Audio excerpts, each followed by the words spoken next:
I'm a proud Canadian, but not so proud of some of the things that happened here in my city, Montreal. Here's a member of parliament in the Canadian Parliament who speaks up. That's wonderful that there are some people that speak up. As a Canadian, to address what happened this weekend. We saw an out-of-control mob take over the streets of one of the country's biggest cities. We saw them openly and proudly spewing hatred, spreading violence, and thumbing their noses at the values that every single parliamentarian in this place I know holds dear. Burning cars, injuring police officers, chanting slogans like the final solution is coming. I don't know what kind of Canada this is, but it's certainly not one that I recognize.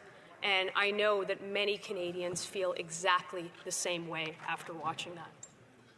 And the Prime Minister's go-to response after an incident like this one is to say that this is not Canada. But, Mr. Speaker, we have to reckon with the fact that this is very much Canada. That is, of course, after he sided with the outrageous decision of the International Court, drawing a false equivalency between a liberal democracy and a terrorist organization that attacked that liberal democracy last year, which emboldened the very supporters that took to the streets to almost burn down a city.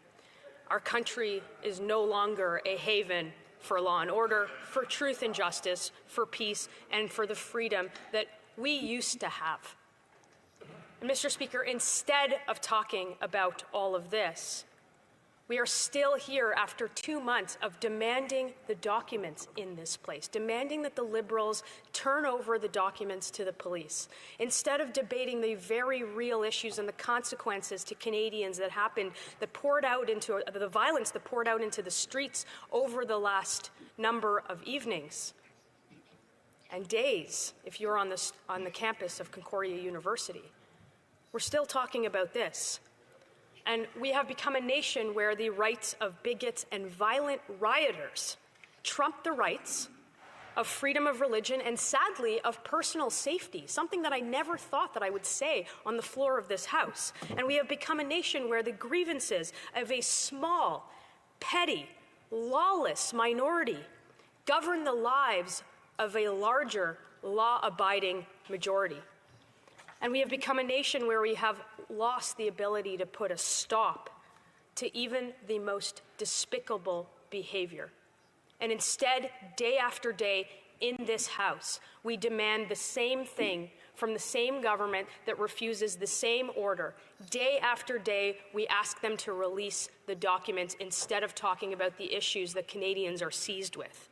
This is a nation, Mr. Speaker, where it is no longer extraordinary to wake up, to read that another synagogue has been firebombed, or that another Jewish business was vandalized, or that another bomb threat was made at a Jewish school, or that gunshots flew through the windows. Kids as young as 17, 18, 19 years old are being arrested for crimes.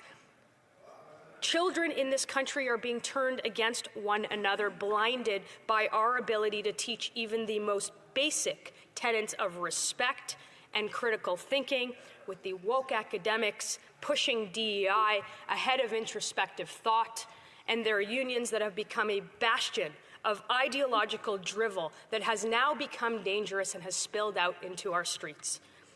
Hate crimes in this country have more than doubled over 9 years. And instead, we are still talking about a document production order 2 months later in this House that you yourself told this government to produce, that you yourself told this government to turn over to the RCMP.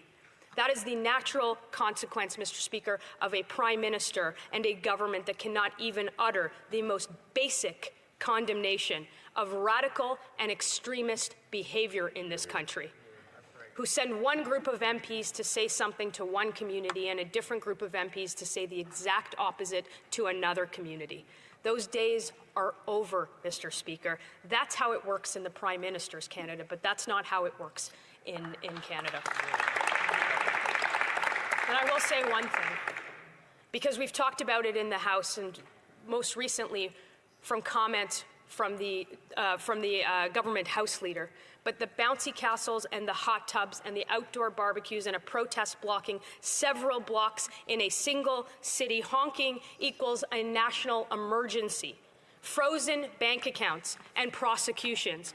But rioting, targeting, harassing, intimidating the Jewish community for more than a year, torching cars, shooting synagogues and schools, calling for violence, murder, death, celebrating actual terrorists, carrying actual flags of terrorist organizations for over a year in this country, it equates to quote-unquote peaceful protest encouraged by members of this House. And Mr. Speaker, that is shameful, and every single Canadian sees it now.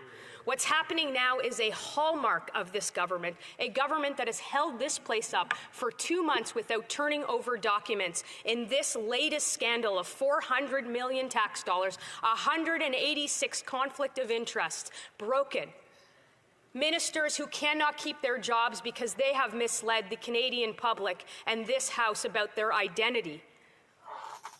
That's what this government has come to. It has become a hallmark of the Prime Minister's leadership that has divided the Canadians based on every discernible characteristic of race, of religion, of gender, of age, of wealth, of vaccine status. The list goes on and on. And what happens when the same Prime Minister systematically attacks the pillars of our country, whether it's our criminal justice system, whether it's our Charter of Freedoms, whether even our national symbols, Mr. Speaker. He took Terry Fox out of the passport, replaced it with a squirrel, and allowed those who got the passport to take their citizenship ceremony on Zoom. That is a shame. And you should have known this, because the Prime Minister told everybody that, quote, Canada was a post-national state with no core identity. That's what happens in the cornerstone of a Liberal government's agenda to open our borders, let in terrorists and lawbreakers, get in with no background checks, and call anybody who questions it in this country a racist. And frankly, this weekend has shown everybody in this country the Canadians are tired of it, and they are tired of that government. They are tired of them holding this debate up in this House without handing over the documents that you yourself told them to hang over. $400 million of tax dollars that Canadians deserve to know where those tax dollars went. The Prime Minister and the Liberal government have made this country a playground for foreign interference, for division, for people who hate us to come here. And they've rolled out the welcome mat.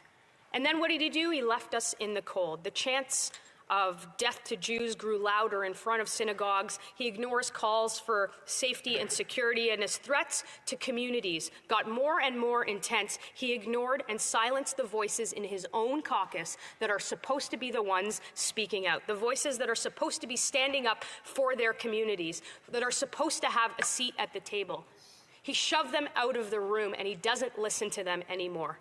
And then as the masked mob took over the streets of Montreal, he decided that it would be better to spend the night dancing. And my question is when was he told? When was he told? And after he was told, did he stay there? Why did it take him an entire day until 12 o'clock the next day to utter even the most basic condemnation of what had happened in his own city that night? This is a country that welcomed generations of people from around the world, gave them shelter from persecution, and now we see that in our own streets. This is the country that used to stand up for our allies and for values around the world, a country where wherever you came from, whoever you were, that you were to come here and you were to be Canadian and you were proud of it. That's the country that we are not anymore. And it breaks my heart to see it, and I'm sure that it breaks the hearts of every Canadian to see and witness what they did this weekend. And by glossing over the clear problems, pretending they don't exist, as the Prime Minister does, is no way to run a country. It is no way to even run a parliament, which he certainly hasn't acquiesced to that demand that we are still here for today. When somebody has the courage to say and to stand up and see and to say what is happening here is wrong, and I refuse to stand by it. And I refuse to stand by it because I love what's being destroyed. That's a country that is worth living in, and that's the kind of leadership that we need. That's the kind of courage that we need, and that courage is growing. It's not only growing with me, but it's growing with Canadians right across the country, from all stripes, from coast to coast, that want the country that they used to know back. Canadians have had enough of the virtue signaling, enough of the holier than thou preaching, the lawlessness, the out of control crime, the free drugs, the chaos in our streets. Canadians just want to go to work. They want to raise a family. They want to afford a decent home in a safe neighborhood. They want to do that without being told how to think by some out-of-touch politician in Ottawa. And Canadians just want to wake up from this woke nightmare and bring back the Canada we used to know. And these aren't the Canadians that you will find occupying the streets of Montreal, rioting violently. They're not the ones camping out on the front lawn of a university campus for months at a time or engaging in terrorist cosplay weekend after weekend. They're the Canadians you'll find on a shop floor, in a small business along Main Street, in Legion halls, in town squares, and in communities everywhere. And they might be quiet, but they are the real heart of our country. And Mr. Speaker, they're going to have a champion when we elect a common sense, national majority conservative government. We are going to deliver a country that is finally respected on the world stage and doesn't make headlines because of what is happening in our streets. Ooh, wow. I don't want to get into the politics of this,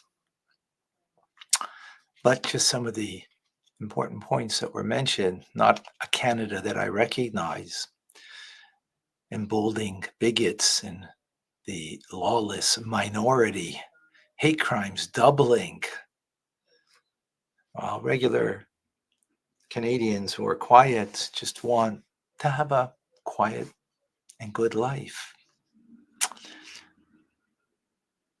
So our sages teach us from the Talmud that leaders, when they need you, they're there for you.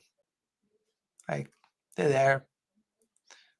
But once they get into power, they forget you. Unless, of course, they need you again.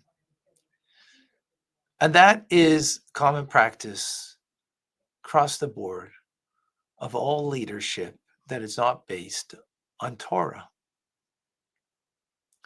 Torah leaders are not that way. When the Lubavitcher Rebbe, my Rebbe, became leader in 1950, 1951, when his previous Rebbe, his father-in-law, passed away,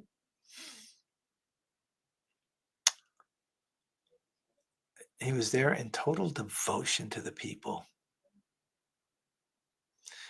Leadership means that you take the weight of the people, you're there for them, all of them collectively. It may be that only a certain element voted for you, but once you become leader, it's imperative of the leader to be a leader of the entire nation equally, not bettering the element or being there for that element that was there for you. Now you're going to pay back perhaps and give back to them. That's not true leadership. But you're equally engaged, equally responsible for every single person. But that's unique from a Torah perspective and really doesn't, take hold in the world of politics, because the world of politics is to get elected and stay elected. And therefore, you pander to your constituents. They got you in and will keep you in. Therefore, the Prime Minister of Canada has done that, no doubt. And it's true that, speaking out against the government, but that's when you're on the opposite side of the aisle. You're speaking out against them. But when you get into power, sometimes, maybe all the time, things change. Because now you're seeking to keep that power, which is a problem in, democracy, I think Winston Churchill said it's the best of all of the evils, but they're all right. Got a problem, except for the idea of a Jewish leader. That's a very different concept, as I just mentioned. So I'm still a proud Canadian. And even though what happened in Montreal is horrific, the streets are safe. I mean, except if you're in a mob by a protest. But just walking the regular streets here, it's the safest large city in North America, actually, here in Montreal, which is quite a testament and quite a beautiful thing. So I invite you to come and join me here in Montreal. And if you don't come to Montreal, at least come and join me on daily as I come from Chabad, Zichron Kadeshim, every morning, 9:30 a.m. Eastern Standard Time, where I am teaching Tanya, mystical, Kabbalistic teachings of the Torah that are the way that will change and improve your life in ways that you can't imagine. Every day, Monday through Friday, 9:30 a.m., live, youtube.com/Tanya Rabbi. Come and try it out.